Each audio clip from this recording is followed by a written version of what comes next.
हो रहा है इसमें। ये हमने 5 ऐसे क्वेश्चंस लिए हैं जो प्रीवियस एग्जाम में पूछे गए हैं, इसलिए इसको थोड़ा सा समझने के तरीके से डेवलप करेंगे। तो क्वेश्चन के नेचर में अगर देखा जाए इसमें, तो 3 स्टेटमेंट तो पहले से ही आपका टाइम कंज्यूम करेगा। 3 स्टेटमेंट के बाद ये 4 ऑप्शंस जो दिए हुए ये आपको पढ़कर समझने में और भी टाइम कंज्यूम करेगा।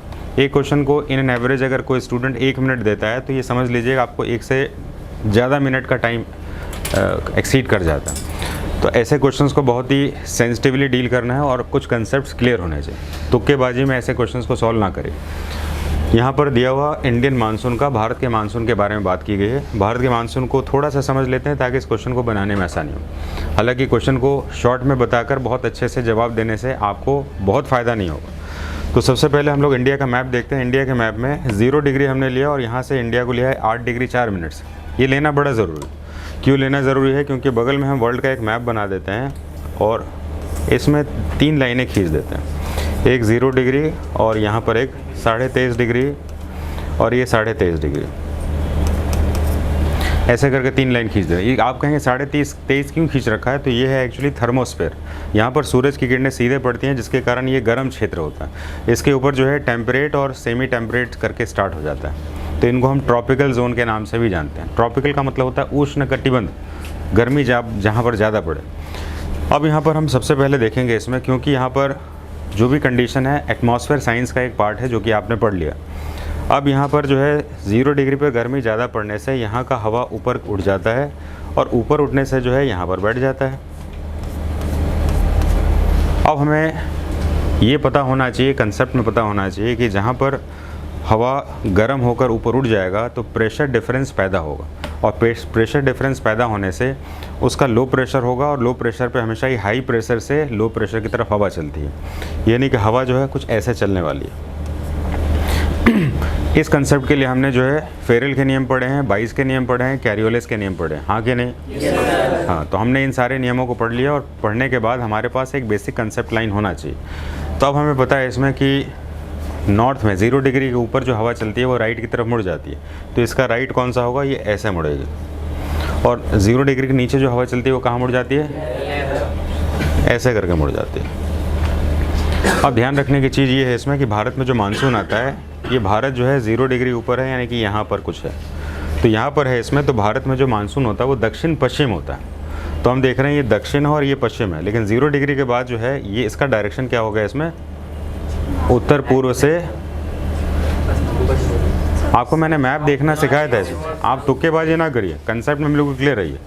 देखिए ज़रा इसमें, आप सबसे पहले समझिए इसमें। जैसे हमारे पास एक कॉम्पस होता है नॉर्थ, साउथ, ईस्ट, वेस्ट। अब एक काम करते हैं, नॉर्थ ईस्ट है तो क्या होगा? ये नॉर्थ ईस्ट हो जाएगा। अब इस लाइन को हम उठाते हैं और यहाँ पर डाल देते हैं, क्योंकि ये लाइन ऐसे करके जा रही है। तो अब हमने इस लाइन को डाला तो नॉर्थ ईस्ट से कहाँ चल रही है हवा? ये साउथ वेस्ट। तो नॉर्थ ईस्ट से साउथ वेस्ट चल रही है। इसको लेके अब ऊपर डाल देते हैं, इसमें डाल देते हैं। तो क्या चल रही है? साउथ ईस्ट से। ऐसे करके हवा को पकड़ लिया हमने। तो इस तरह से ये डायरेक्शन का एग्जाम का क्वेश्चन सबसे हार्ड वाला और बढ़िया क्वेश्चन है। सिर्फ कॉम्पस बना के इसको फिट कर देना है, डायरेक्शन मिल जाएगा। अब हम देखेंगे भारत में दक्षिण पश्चिम, यानी कि दक्षिण पूर्व से ये वाली हवा चल रही है।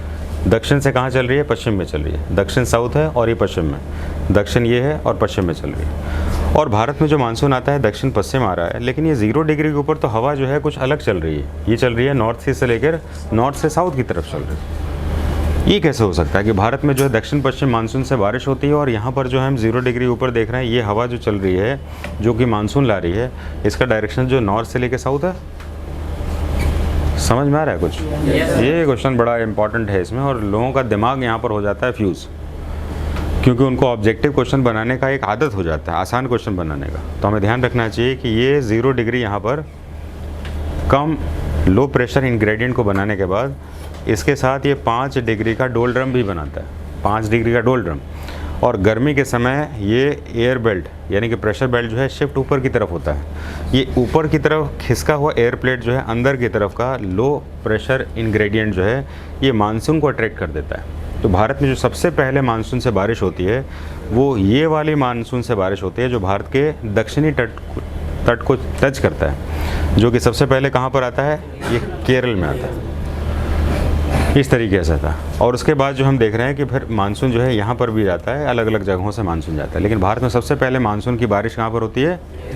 केरला में होती है। और उसका नाम क्या है? दक्षिण पश्चिम। दक्षिण पश्चिम मैप हमने क्यों बनाया? क्योंकि दक्षिण पश्चिम तो हमारा ये है 0 डिग्री के नीचे है इसमें दक्षिण और पश्चिम, लेकिन ये तो हम 0 डिग्री के ऊपर दक्षिण पश्चिम कैसे हो गया?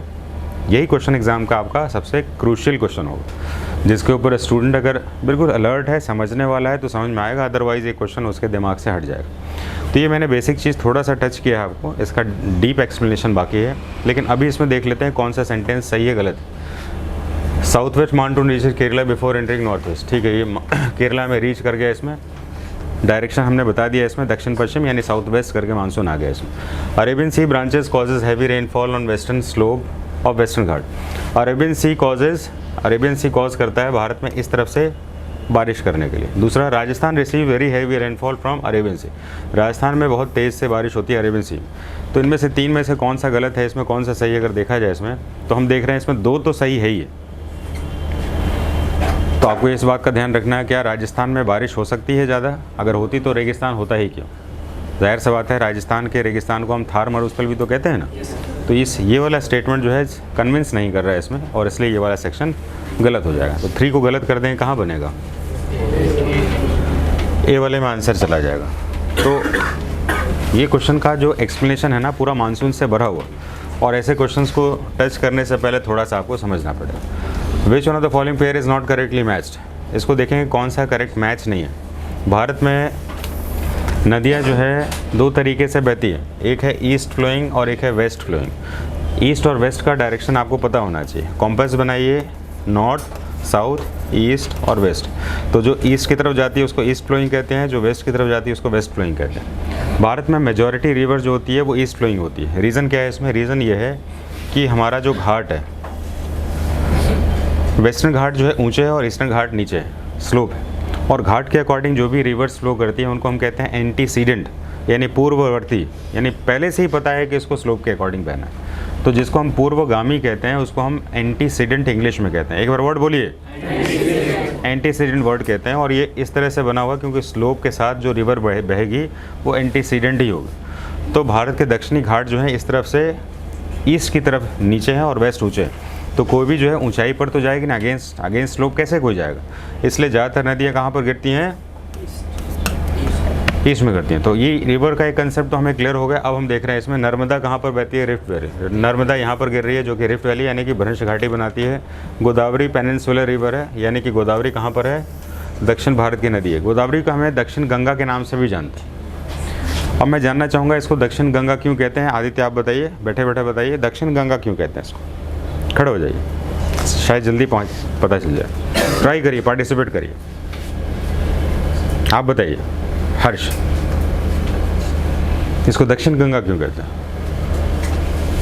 आपको पता होना चाहिए, बहुत हार्ड क्वेश्चन नहीं। बैठिए, ध्यान से सुनेंगे पता चल जाएगा। तो मैंने ये वर्ड जानबूझ के लिया है दक्षिण गंगा, क्योंकि गोदावरी को यहाँ पर पेनिनसुला का मतलब होता है जो 3 तरफ से समुद्र से घिरा हो, और ये सिर्फ और सिर्फ भारत का दक्षिण भाग है।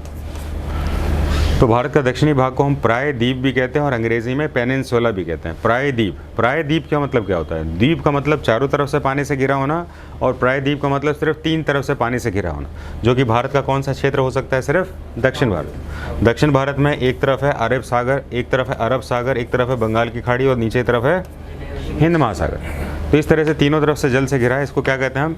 पेनिनसुला। हिंदी में क्या कहेंगे? हिंदी में प्रायद्वीप। सबको बोलना है कम से कम, प्रायद्वीप। क्या कहेंगे? इंग्लिश में क्या कहेंगे? तो भारत का साउदर्न पार्ट को क्या कहा जाता है? पेनिनसुला। तो अब हम देख रहे हैं पेनिनसुला। अब गोदावरी को पेनिनसुला रिवर कहते हैं कि नहीं? मैंने एक वर्ड यूज़ किया आपके लिए जिसका नाम है दक्षिण गंगा। तो दक्षिण गंगा अगर कोई है तो पेनिनसुला तो हो ही गया ना, हुआ कि नहीं हुआ? हाँ, तो ये तेज बोलने से दिमाग में भी बटन खुलेगा आपका, नहीं तो दबा रहेगा इसमें। तो गोदावरी क्या कहते हैं? तो दक्षिण की गंगा इसलिए कहते हैं क्योंकि उत्तर भारत में गंगा सबसे लंबी नदी है और दक्षिण भारत में सबसे लंबी है गोदावरी। घुसा कि नहीं घुसा? इस तरह से ये क्वेश्चंस बन जाएगा आपको। तो दक्षिण गंगा और दक्षिण की गंगा के नाम से कौन सा नदी है? नहीं, दक्षिण गंगा तो ठीक है, दक्षिण की गंगा कौन है? देखिए जरा, ट्राई करते हैं इसमें। ट्राई करिए, एग्जाम में नहीं है कि नहीं है तो ट्राई करिए जल्दी से। दक्षिण की गंगा कौन सी? लीजिए फिर से हवा निकल गया आपका। दक्षिण की गंगा के नाम से कावेरी नदी जानी जाती है। आप कहेंगे दक्षिण गंगा तो गोदावरी बोले, फिर कावेरी पहुंचा दिया।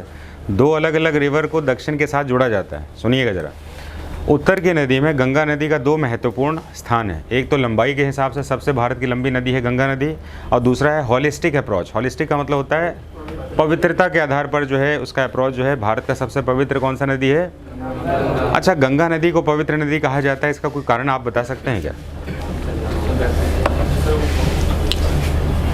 गंगा नदी का पानी स्टोर करते हैं तो कभी भी ख़राब नहीं होता, क्योंकि बैक्टीरियोफेज करके होता है उसमें, जो कि बैक्टीरिया को मार डालता है। ठीक है, ये जो मैंने बात बताया वो एग्ज़ाम में पूछा गया क्वेश्चन है, और बहुत बार पूछा गया, इसलिए कोई क्रेडिट भी नहीं, लेकिन फिर भी आप में पूछा जा सकता है।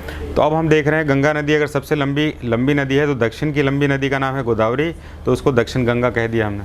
और पवित्रता के आधार पर देखा जाए तो दक्षिण की पवित्र नदी है कावेरी, जिसको दक्षिण की गंगा भी कहते हैं। ये दोनों नदियों के साथ गंगा को जोड़ा जाता है। अब आपको ध्यान रखना है कि एग्ज़ाम में क्वेश्चन किस तरीके से पूछ रहा है। समझ में आया कि नहीं आया? हाँ, अभी बोलना है तेज़ से, नहीं तो फिर से एकदम दिमाग बैठ जाएगा इसमें। अब देखिए, यमुना गंगा की सबसे बड़ी सहायक नदी है यमुना। नेक्स्ट है महानदी, वेस्ट फ्लोइंग रिवर। हमें पता है कि भारत पर सबसे लंबा जो बांध बना है, सबसे लंबा बांध, जिसका नाम है हीराकुंड बांध। और हीराकुंड किस नदी पर बना बांध है? और ये है उड़ीसा में। तो ये वेस्ट की तरफ तो जा ही नहीं सकती, ये तो इसकी तरफ, तो ये गलत हो जाएगा। बाकी सब जो है तो हमने रिवर्स। आप लोग एक टिक करते हैं, आप क्लास में क्या करते हैं? एक टिक करते हैं, जबकि हमने सबसे ज़्यादा जानकारी आपको बाकी सब में दी, और आपने सोचा एक टिक कर लिया आंसर बन गया ना। ये आंसर नहीं है। क्वेश्चन को समझने के तरीके को मैग्नीफाई करना होगा, तब आपको आंसर मिलेगा इसमें।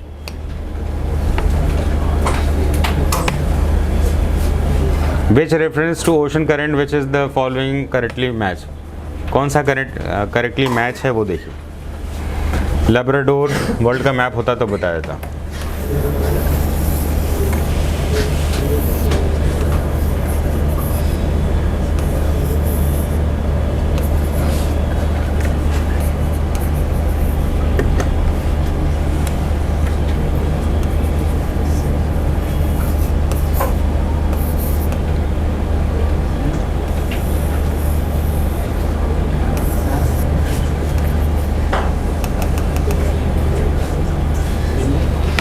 वर्ल्ड का हमने मोटे मोटे नक्शा बना दिया। ठीक है, अब हम देख रहे हैं इसमें लैब्राडोर यहाँ पर चलने वाली हवा, पवन है सॉरी। ये ओशन का जो करंट है उसको हम पढ़ रहे हैं इसमें, तो जाहिर सी बात है ओशन का करंट जो है उसमें ये विंड से भी थोड़ा सा इम्पैक्ट होता है। विंड से जो इम्पैक्ट होने वाला ओशन का करंट है उसको हम ड्रिफ्ट के नाम से जानते हैं। क्या कहते हैं? ड्रिफ्ट, जिसको मंद गति की लहरें भी कहते हैं, है ना। लेकिन यहाँ पर करंट वर्ड यूज़ होता है तो उसकी तेज़ गति हो जाती है। स्ट्रीम हो यूज़ होता है तो लंबा तेज़ गति हो जाता है। तो इसलिए हम यहाँ पर ओशन का जो करंट है वो ओशन के कुछ फैक्टर्स के साथ होता है जो अभी पढ़ना ठीक नहीं है। तो लैब्राडोर यहाँ पर आ गया आपका, जो कि वाम यहाँ पर लिखा हुआ, तो ये गलत है क्योंकि इसका एरो देख रहे हैं किस तरफ जा रहा है, ऊपर से। और पोल से आने वाला कोई भी पानी जो होगा कैसा होगा? ठंडा होगा। अब हम देख रहे हैं गल्फ़ स्ट्रीम। गल्फ़ स्ट्रीम कहाँ पर चलेगा? गल्फ़ स्ट्रीम यहाँ मैक्सिको की खाड़ी, देखिए मैक्सिको की खाड़ी में चल रहा है ये। और मैक्सिको की खाड़ी जो है किस तरफ से है? 0 डिग्री के पास। 0 डिग्री के पास है तो कहाँ कैसे होगा ये वार्म हो जाएगा। पेरू का करंट जो है, पेरू का करंट आपका यहाँ पर चलेगा आपका, और जाहिर सी बात है यहाँ पर चलेगा इसमें। तो ये पेरू अगर आप एटलस लेके आएँ तो पेरू को पहले लोकेट कर लें और फिर यहाँ से पेरू को समझ लेते हैं। तो ये कोल्ड है, बिल्कुल सही बात है, क्योंकि ये 0 से बड़ा दूर है। अगुलास की करंट कोल्ड लिखा हुआ है, ज़रा देखते हैं अगुलास कहाँ पर है। हिंद महासागर का क्षेत्र है इसमें, और हिंद महासागर के क्षेत्र में ये थोड़ा सा मैंने अफ्रीका को ज़्यादा महत्व दे दिया। इतना महत्व का जगह है नहीं है ना इसका महत्व ज़्यादा हमने दे दिया इसका। आप कहेंगे महत्व क्यों दे दिया, मतलब ऐसा क्या मतलब हुआ? क्योंकि एक्चुअली में क्या हुआ ना कि अगुलास करंट के लिए हमें इसको थोड़ा सा छोटा नक्शे में ही बनाना होगा। अब देखिए यहाँ पर 0 डिग्री से ये हवा आ रही है, मोजाम्बिक चल रही है, और फिर यहाँ से चल रही है अगुलास। तो ये देखिए कौन सी धाराएं हैं इसमें, 0 डिग्री की तरफ से चलकर यहाँ पर आ रही है। तो 0 डिग्री की तरफ जो हवा पानी की जो लहरें हैं वो कैसी होंगी? गर्म हो। तो अगुलास इन दोनों को जो है मिलाकर चलने वाली धारा है, जो कि दक्षिण अफ्रीका के दक्षिण में चल रही है, इसलिए कैसी है ये, और इसलिए पेरू की जलधारा को सही कहा गया। इस तरह से हम मैप के साथ इसको चाहें तो पढ़ सकते हैं। अगर आपने सिर्फ छोटा सा टिक लगा दिया तो बताइए ऐसी धाराएं जो है लगभग जो है 40 के करीब है। तो एक को टिक लगाने का महत्व कितना है? कुछ भी नहीं। कंसेप्ट में मैंने जानबूझ के डायग्राम बनाया क्योंकि पोल से चलने वाली लहरें होती हैं वो ठंडी, और 0 डिग्री से ऊपर चलने वाली लहरें होती हैं वो गर्म होती हैं। और अगुला सबसे ज़्यादा पूछा जाता है क्योंकि हिंद महासागर की धाराएँ हैं, ठीक है। तो इस तरह से ये जो है क्वेश्चन में नेक्स्ट में आ जाता है। Which of the following primary explain the formation of black soil in the Deccan plateau. मैंने आपको कल बताया था शायद, ये ब्लैक सॉइल का जो है ना दक्कन प्लेटू के साथ बताया था, और इसका रीज़न मैंने क्या बताया था? ब्लीच कर देना। ब्लीच कैसे होता है? दक्षिण भारत का जो फॉर्मेशन हुआ है ना, वो एक्चुअली कैसे हुआ है? वो बना है आपका वॉल्केनिक लावा से। वॉल्केनिक लावा जो होता है, लावा से बना वाला जो भी मिट्टी होता है वो बेसाल्ट कैरी करता है। क्या करता है? बेसाल्ट कैरी करता है। और ये बेसाल्ट कैरी करने वाली मिट्टी जो है, क्योंकि लंबे समय से यहाँ पर कोई नया लैंड फॉर्म नहीं हुआ है, इसलिए जब बारिश का पानी आता है या कुछ भी अदर एक्टिविटीज़ होता है धरती के सतह पर, तो ये इस लावा वाली मिट्टी को जो है ना ब्लीच कर देता है। तो लावा वाली मिट्टी को जब ब्लीच करता है इसमें, तो क्वेश्चन है आपका primary explain the formation of black soil. तो बेसाल्ट को जब ब्लीच कर दिया जाता है, उसके मिनरल्स को जब धो दिया जाता है, तो बचता क्या है? राख। एग्जाम्पल बता रहे, राख मतलब ये नहीं, राख मतलब ब्लैक सॉइल मान लेते हैं। तो ब्लैक सॉइल कैसे बनता है? ब्लैक सॉइल बनता है बेसाल्टिक लावा वाले ज़मीन में जब वेदरिंग हो जाता है, तब वो बचता है ब्लैक सॉइल। ब्लैक सॉइल को हम दूसरे नाम से, एक और एग्जाम का क्वेश्चन है, रेगुर सॉइल के नाम से भी जानते हैं। किस सॉइल से? रेगुर। और रेगुर कपास के उत्पादन के लिए बड़ा इंपॉर्टेंट होता है, और इसलिए कपास का उत्पादन भारत में सबसे ज़्यादा कहाँ पर होता है? दक्षिण भारत। और पूछ लिया है दक्षिण भारत में कहाँ होता है, तो महाराष्ट्र और गुजरात का नाम ले लीजिएगा, ठीक है। अभी हम इस क्वेश्चन के साथ 5-6 मैंने क्वेश्चंस बताया आपको, 5-6 क्वेश्चंस बताए, ये गिन लेते हैं ज़रा। लावा फॉर्मेशन से कौन सी टाइप की सॉइल बनती है? वेदरिंग से क्या बनता है? इसके लावा फॉर्मेशन से बनता है बेसाल्ट, वेदरिंग से बनता है ब्लैक सॉइल, और इसको कल हमने पढ़ा था लेटराइट सॉइल से, लेटराइट से भी पढ़ा था। नेक्स्ट मैं बात कर रहा हूँ उसमें कि भारत में लावा निर्मित ज़मीन कहाँ पर पाई जाती है? साउथ में, पेनिनसुला में पाई जाती है। तो पेनिनसुला में जो लावा निर्मित ज़मीन है उसको हम ब्लैक सॉइल के नाम से जानते हैं। कपास की खेती के लिए सबसे इम्पॉर्टेंट है। कपास की खेती भारत में कहाँ कहाँ होती है? अब मैं आपसे अगर क्वेश्चन पूछूं कि भारत का मैनचेस्टर किसको कहते हैं, इस क्वेश्चन का जवाब दे दीजिए। भारत का मैनचेस्टर किसको कहते हैं और क्यों कहते हैं? इसका आंसर दे देंगे तो मतलब चमत्कार हो जाए फिर तो। Which one is the Manchester of India? तो आंसर का नाम है अहमदाबाद। देख रहे हैं अपना वन वे डायलॉग चल रहा है इसमें, है ना। आंसर बिल्कुल आसान है इसमें, आप बस सोच रहे हैं ज़्यादा समय के लिए। करण सक्सेना घड़ी को देख रहे हैं, जब तक हम नहीं रुकेंगे तब तक घड़ी भी नहीं चल रुकेगा।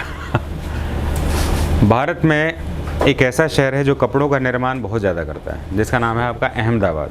और जाहिर सी बात है कि सूरत तो सप्लाई करता है ना, अहमदाबाद कॉटन को स्टिच करता है, कपड़ों का बनाता है। कपड़ा दो तरीके से होता है, कपास का, अच्छा क्लोथ और क्लोथ्स, शायद अंतर पता कर पाए, यानी कि गारमेंट और क्लोथ्स में अंतर तो पता करना हो। क्लोथ्स यानी कपड़ा बनाना, तो कपड़ा बनाने के लिए अहमदाबाद। तो अब जो है देखिए कि आश्चर्य है वर्ल्ड में सबसे ज़्यादा जो है कपड़े का सेलिंग जो किया जाता है, फेमस जो जगह है उसका नाम है Manchester of United kingdom, UK. लेकिन वहाँ पर कपास ही नहीं उगता है। ये विश्व के अलग अलग जगहों से जो है ना कॉटन ले जाकर जो है वहाँ पर कॉटन को स्टिच करते हैं, ठीक है, और वो क्लोथ्स बनाते हैं। तो क्योंकि वर्ल्ड में सबसे फेमस जगह था हमारा मेडिवल और मॉडर्न पीरियड में सबसे ज़्यादा फेमस था कपड़ा बनाने के लिए मैनचेस्टर। लेकिन एक्चुअली में भारत का जो है सबसे ज़्यादा कपड़ा बनाने वाला जो शहर है उसका नाम है अहमदाबाद। क्या नाम है? अहमदाबाद। ये भी एक बड़ा विरोधाभासी है। मैं दो चीज़ों को बड़ा मतलब ऐसी चीज़ें हैं जहाँ पर मेरे को बड़ा परेशानी होती है बोलने में। जैसे कि एक तो है कि भारत में समुद्रगुप्त को भारत का नेपोलियन कहते हैं, जबकि वो उससे जो है लगभग 1500 साल पहले पैदा हो चुका है। ये मेरे को समझ में नहीं आता। जो पहले पैदा होगा तुलना उसकी की जाती है ना। हम नेपोलियन को कहें ये भारत का समुद्रगुप्त तब तो ठीक है, लेकिन हमारा समुद्रगुप्त पहले पैदा हो गया उसको हम कहते हैं ये भारत का नेपोलियन है। ये कौन सा मतलब हुआ? अरे नेपोलियन तो उस समय पैदा भी नहीं हुआ था, उसको तो 1000 साल लगे पैदा होने में भी। तो ये मेरे को समझ में नहीं आता। और दूसरा ये चीज़ अच्छा नहीं लगता है कि भारत का मैनचेस्टर क्यों कहते हैं। अरे तुम्हें कहना चाहिए कि भारत का क्या कहते हैं, ये इंग्लैंड का यानी ये भारत का अहमदाबाद किसको कहते हैं इंग्लैंड में, या ब्रिटेन में जो है भारत का, नहीं इंग्लैंड तो एक शहर का नाम है आपका, ब्रिटेन में भारत का अहमदाबाद किसको कहते हैं, ऐसा होना चाहिए। तो भारत का अहमदाबाद कौन हो गया, मैनचेस्टर हो गया, ऐसा करके होना चाहिए। क्यों भाई, अरे कपड़ा भारत में बनता है, ब्रिटेन में कहाँ बनता है, वो तो खाली चोरी करके ले जाते थे इसमें। आज ब्रिटेन की स्थिति भारत की तुलना में बहुत पीछे है इसमें। क्यों, भारत ने अपनी पहचान को समझना सीख लिया। ये सारी बातें जो आपके दिमाग में कहीं ना कहीं चीज़ों को पैच कर रही है ना। जैसे मान लीजिए कि एक भारी बक्सा लेना है, टांगना है आपको, ठीक है। अब आपने जो है एक छोटे से पिन पर टांग दिया, दिमाग में क्या रहा आपका, अरे यार गिर जाएगा ये कभी ना कभी। तो मैंने क्या किया इसमें, आप लीजिए 4-5 पिन डाल दिए इसमें, आप देखिए गिरने के चांसेस नहीं रहेंगे। तो ये जो सारी बातें मैं कर रहा हूँ ना, वो उस नॉलेज को पकड़ने के लिए। तो आप ये ना समझिएगा अरे यार एक बता के छोड़ा, ऐसे कैसे बता दे, गिर जाएगा, दिमाग में नहीं टिकेगा। ये सभी को पकड़ के रखेंगे तब आपका जो है सेक्शन बनेगा। तो अभी हम लोग क्या पढ़ रहे थे इसमें, डेक्कन प्लेटू हो गया ना हमारा। आ जाते हैं इसमें माउंटेन पासेस में आ जाते हैं। माउंटेन पासेस से रिलेटेड हमारे पास जो फैक्टर था बड़ा इंपॉर्टेंट था इसमें। माउंटेन पैसेज में नाथुला सिक्किम का, नाथुला जो सिक्किम जो है ये चाइना का सबसे ज़्यादा ट्रेड जो होता है जिस पास से होता है उसको हम कहते हैं नाथुला। नाथुला जाने का मौका मिला आप लोगों को? कभी नहीं मिला इसमें, मैं गया था इसमें। बहुत अच्छा इसका पैसेज है, जाने का रास्ता बहुत बढ़िया है। भारतीय सेना ने बहुत अच्छे से इसको सजा के रखा हुआ कि चीन ने कभी दुस्साहस किया इसमें तो हमारी पूरी आर्टिलरी पहुंच जाएगी एकदम, है ना। बहुत बढ़िया है। एक ऐसे रेंज से पहले आपको रोक दिया जाता है और वहाँ पर जाते हैं तो एकदम ब्रीज चलता है इसमें, ऐसा लगता है कि तूफ़ान की हवा, मतलब बर्फ़ वाली हवा चलती है। आप बहुत देर तक जो है उसमें चल नहीं पाते हैं क्योंकि वहाँ पर ऑक्सीजन की लिमिट काफ़ी कम होती है ना। कभी मौका मिले तो आप जाइएगा इसमें। नाथुला के बिल्कुल पॉइंट तक पहुँचने के लिए आपको पैदल जाना पड़ता है और पैदल जाने में बहुत कम दूरी में चलने पर जो है ऑक्सीजन की कमी होने से आपका सांस फूलने लगता है ना। तो ये बड़ा अजीब सा फैक्टर होता है इसमें। तो नाथुला बहुत ही इंपॉर्टेंट है और वहाँ पर बर्फ़ के समय जाएंगे तो गाड़ियों के पहिए में चेन बनी रहती है ताकि वो स्केट ना करके नीचे गिर जाए। कभी देखा आपने? ये तो देखा होगा आपने। तो नाथुला इज़ वेरी इंपॉर्टेंट। कहाँ से जुड़ा है ये? भारत चीन का सर्वाधिक व्यापार कहाँ से होता है? तो मैंने एक चीज़ को बताने के लिए 3-4 चीज़ें बताई है, चाहे वो पहिए में चेन क्यों ना लगा हो, ताकि आपको वो कैसे भी करके दिमाग में घुसे, है ना। आप इसको ध्यान रखिएगा कहाँ से कैसे घुसेगा। शिव किला दर्रा कहाँ पर है? हिमाचल प्रदेश है। और जोजिला कहाँ पर है? जम्मू कश्मीर। ये तीनों ही सही है और आंसर आपका हो जाएगा डी। इसका हमने मैप लिया था, मैप में जो है वर्ड क्लियर नहीं होने के कारण इसको मैंने छोड़ दिया और मैं इस मैप को थोड़ा सा दिखा दूँ ताकि आपको पता चले। ये माउंटेन पैसेज ले लिया है, ज़रा देख लेते हैं। ये सिक्किम है हमारा। नाथुला देखते हैं इसमें कहाँ पर है। नाथुला ये जगह पर है, इसमें मैप क्लियर नहीं आया था इसमें। नीति पास ये सब हो गया इसमें। शिव किला यहाँ पर देख सकते हैं इसको। तो ये मैप सेक्शन जब हमारा चलेगा तो उसको हम लोग लेके चलेंगे। अब हमारे पास जो है भारत के कुछ माउंटेन पीक से रिलेटेड क्वेश्चंस एग्जाम बन सकते हैं जिसको मैं थोड़ा सा समझा देता हूँ। हेडिंग थोड़ा सा बना सकते हैं माउंटेन पीक। माउंटेन पीक से रिलेटेड जो है समझ लीजिए क्वेश्चंस कैसे है। भारत में जो माउंटेन पीक है उसमें वर्ल्ड का जो है दूसरे नंबर का माउंटेन पीक होना चाहिए, लेकिन आज के दिन में वो पीओके पाकिस्तान ऑक्युपाइड कश्मीर के पास है, जिसको हम कहते हैं Godwin Austen. Godwin Austen PoK में है, इसलिए वो भारत में नहीं है। हालांकि भारत ने अपने मैप में जो है जम्मू कश्मीर के मैप में पीओके को अपने हमेशा साथ में रख के दिखाया है, लेकिन हमें ध्यान रखना चाहिए पीओके में जो सबसे हाईएस्ट माउंटेन पीक है जिसका नाम है गॉडविन ऑस्टिन। क्या नाम है? वो जो है पीओके में है, इसलिए जो है हम इस एग्ज़ाम के क्वेश्चंस में कंफ्यूज हो जाते हैं। एग्ज़ाम जब पूछता है इसमें कि वर्तमान में in the present scenario which one is the highest peak of India, तो गॉडविन ऑस्टिन का आंसर नहीं बनता है ना। हमेशा इस बात का ध्यान रखें। तो ये जो है हमेशा ध्यान रखेंगे, लद्दाख रीजन में है लेकिन ये भारत में भी नहीं है। तो इसलिए क्वेश्चन कैसे पूछा जाएगा ये आपके दिमाग में होना ज़रूरी है। और हमारे भारत में भी सबसे ऊँचा कौन सा है? इस बात का ध्यान रखें। तो सबसे ऊंचा भारत में माउंटेन ये है। 4 को हमें पता होना चाहिए, नंदा देवी उसके बाद और उसके बाद जो है कामेट। तो 4 वाला सेक्शन जो है आपको हमेशा ही दिमाग में रखना चाहिए। अब 4 रख लिए इसमें, तो हमारे पास दिमाग में एक और क्वेश्चन आता है, भाई 4 रख लिए तो आगे का क्या करें इसमें। तो आगे हम क्या करते हैं इसमें ज़रा देखेंगे। इसमें मिटा दे रहे हैं इसको। आप लोग अपने हिसाब से लिख लीजिएगा, ठीक है। ऐसा नहीं कि आपको वेट कराएंगे इसमें, आप अपने हिसाब से लिखिए, क्योंकि हम वो लेके चल रहे हैं। अब ये तो हो गया हमारे इंटरनेशनल पर, यानी कि राष्ट्रीय स्तर पर, अंतर्राष्ट्रीय स्तर पर सबसे ऊंची माउंटेन कौन सा है। अब रीजनल स्तर पर देखेंगे इसमें, यानी कि भारत के अंदर जो है कुछ ऐसे माउंटेन हैं जो कि अलग अलग माउंटेन रेंजेस में सबसे ऊपर है। अगर मैं आपसे कहूँ कि हिमालय की सबसे ऊँची चोटी का नाम बताइए, तो आपका आंसर होगा माउंट एवरेस्ट। हिमालय के सबसे ऊंची का नाम, चोटी का नाम माउंट एवरेस्ट। तो उसी तरह से जो है अब हमारे पास कुछ ऐसे क्वेश्चंस हैं रेंजेस के साथ बने हुए क्वेश्चंस। भारत में अलग अलग माउंटेन रेंज है, इसमें लगभग 35 से 40 के करीब में। तो अभी उसको नहीं पढ़कर सीधे ये पढ़ते हैं कि भारत में दक्षिण भारत की सबसे ऊँची चोटी का नाम क्या है। उसका नाम है अनामुटी। उसका बाद है आपका कि भारत में सबसे पुरानी माउंटेन रेंज का नाम क्या है, जिसका नाम है अरावली। अरावली। नेक्स्ट है डोडाबेटा, हो गया आपका तमिलनाडु में। नेक्स्ट है आपका कलशुबर। भारत में ईस्टर्न घाट और वेस्टर्न घाट करके जो माउंटेन्स हैं उसकी सबसे ऊंची चोटी कौन सी।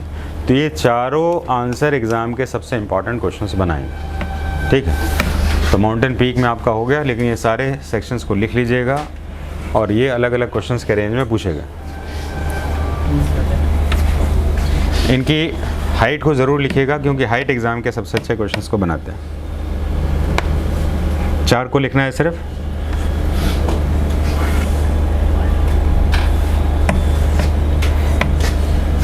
अब हम लोग आ रहे हैं इसमें कि किस तरह से हमारे देश में लेक्स के ऊपर क्वेश्चन बन सकते हैं। लेक में जो है हमारे पास 2 तरह के लेक आते हैं, एक होते हैं फ्रेश वाटर लेक और एक होता है आपका सॉल्ट वाटर या सॉल्टी लेक भी कहते हैं ना, सलाइन लेक भी कहते हैं। तो भारत में सबसे बड़ा जो है फ्रेश वाटर लेक का नाम है उलर लेक। क्या नाम है? और ये जम्मू कश्मीर में। और सबसे बड़ा सॉल्टी लेक का नाम क्या है आपका?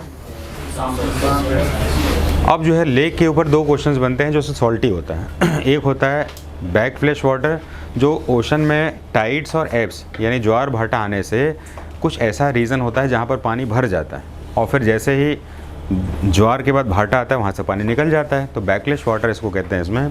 तो अब यहाँ पर जो है ये वर्ड के साथ आपको थोड़ा सा मिलेगा। तो राजस्थान कर लेते हैं, चिल्का लेक लेते हैं। अब देख रहे हैं इसमें कि ब्रैकलेश वाटर लिया हुआ, यानी कि पानी का चढ़ने से जो भर जाता है उसको हम लोग ब्रैकलेश वाटर कहते हैं। आप कभी केरला जाएंगे, आप कभी उड़ीसा जाएंगे वहाँ पर, तो इसको देखें। मैं सांबर लेक में जब गया तो मुझे ओशन ही लगा सिर्फ ये, और ये ओशन को देखकर ये क्यूरियोसिटी हुई इसमें कि इंडियन नेवी का ज़्यादातर ट्रेनिंग जो होता है, अग्निवीर वाला जो ट्रेनिंग नेवी का है, वो चिल्का में ही होता है आपका रिक्रूटमेंट पूरा प्रोसेस। तो ये बहुत बड़ा लेक है, इसमें देख के लगता है ये ओशन ही है पूरा, क्योंकि एक जगह से स्टार्ट करें दूसरी जगह से ये एंड ही नहीं होता इसमें। तो एरिया वाइज ये काफ़ी बड़ा है इसमें, और वहाँ पर बीच में एक काली मंदिर है, टेम्पल भी है इसमें। तो कभी गए तो वहाँ पर जाने का सौभाग्य मिल जाए आपको। तो यहाँ पर जो है सॉल्टी लेक में जो है 2 है इनलैंड, यानी कि ज़मीन के ऊपर जो बना हुआ उसका नाम है सांबर, और जो कि कोस्ट के साथ यानी कि समुद्र के साथ, समुद्र का पानी जब चढ़ेगा तो लेक भर जाएगा, और समुद्र का पानी बैठेगा तो पानी हटेगा, लेकिन हटने के बाद भी ऊंचाई इसकी बड़ी ऊंची रहती है। तो 2 वाले एग्ज़ाम के क्वेश्चंस बन जाएंगे आपके। यहाँ पर हम देख रहे हैं iron ore, ores of India में, ओर्स ऑफ इंडिया में आयरन को ले लेते हैं, कोल को ले लेते हैं, और बॉक्साइट और कॉपर। ये भारत में कहाँ कहाँ पर पाए जाते हैं, ये भी एग्ज़ाम का क्वेश्चन बनेगा। तो छोटा सा तो लिखना बनता है आपको, है ना। ओर्स ऑफ इंडिया के ऊपर थोड़ा सा क्वेश्चन लिख लीजिए, क्योंकि आपको मैंने क्वेश्चन दिया था आपको कि ओर्स जो है कहाँ कहाँ पर पाए जाते हैं। तो भारत में आयरन उड़ीसा झारखंड सबसे पहला कंट्रीब्यूट करने वाला क्षेत्र है इसमें। दूसरा है कोल में आपका दामोदर का क्षेत्र बनता है, बॉक्साइट में उड़ीसा बन रहा है आपका, और कॉपर में राजस्थान बनता है। सबसे ज़्यादा वाला जो रीज़न है उसी को आप शॉर्ट में लिखिए, आपके लिए हेल्पफुल होगा।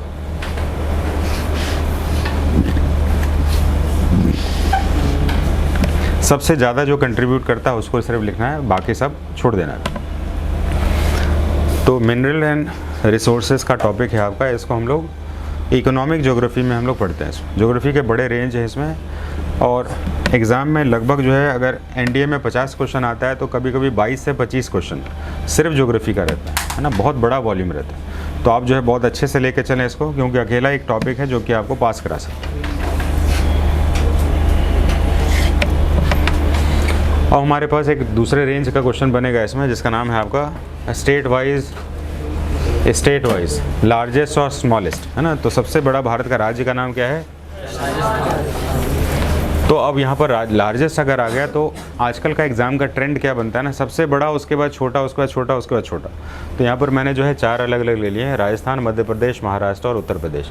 तो ये लार्जेस्ट स्टेट बाय एरिया है। हमें ध्यान रखना है कि 2 तरीके से लार्जेस्ट पूछा जाता है, एक है एरिया वाइज पूछा जाता है और एक है